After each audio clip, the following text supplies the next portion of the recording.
সাবেক 3 প্রধান নির্বাচন কমিশনারের বিরুদ্ধে রাষ্ট্রদ্রোহিতার মামলা হয়েছে। অবৈধ ও প্রতারণামূলক নির্বাচন আয়োজনের অভিযোগে সাবেক সিইসি কাজী রাকিবউদ্দিন আহমেদ, কে এম নুরুল হুদা ও কাজী হাবিবুল আউয়াল সহ কমিশনার ও সচিবদের আসামি করা হয়েছে।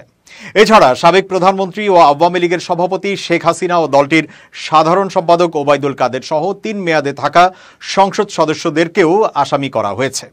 বুধবার দুপুরে চট্টগ্রাম মেট্রোপলিটন ম্যাজিস্ট্রেট 6 কাজী শরীফুল হকের আদালতে মামলাটি করেন মহানগর বিএনপির সাবেক সাধারণ সম্পাদক একরামুল করিম। আদালত মামলা গ্রহণ করে পুলিশকে তদন্তের নির্দেশ দিয়েছে। ঢাকা মেইলকে মামলার সত্যতা নিশ্চিত করে বাদীর আইনজীবী কফিল উদ্দিন বলেন, গত 3 নির্বাচনে বিরোধী দলসহ অনেক জনপ্রিয় নেতার অংশগ্রহণ ছিল না। সাধারণ মানুষ ভোটাধিকার প্রয়োগ করতে পারেনি। যারা কমিশনে ছিলেন তাদের ব্যর্থতার কারণে প্রশাসন ও আইনশৃঙ্খলা বাহিনীও নির্বাচনী মাঠে একপেশে আচরণ করেছে। বিপুল টাকা ব্যয়ে যে 3টি নির্বাচন হয়েছে তাতে সংবিধানের খেলাপ করেছেন কমিশনার সহ প্রশাসনের কর্মকর্তারা। এসব কারণে রাষ্ট্রদ্রোহিতা ও প্রতারণা মামলা করা হয়েছে। এসব নির্বাচনে সংসদ সদস্য নির্বাচিত হয়ে অবৈধভাবে সুযোগ সুবিধা ভোগ করায় তাদেরকেও মামলার আসামি করা হয়েছে বলে জানান কফিল উদ্দিন।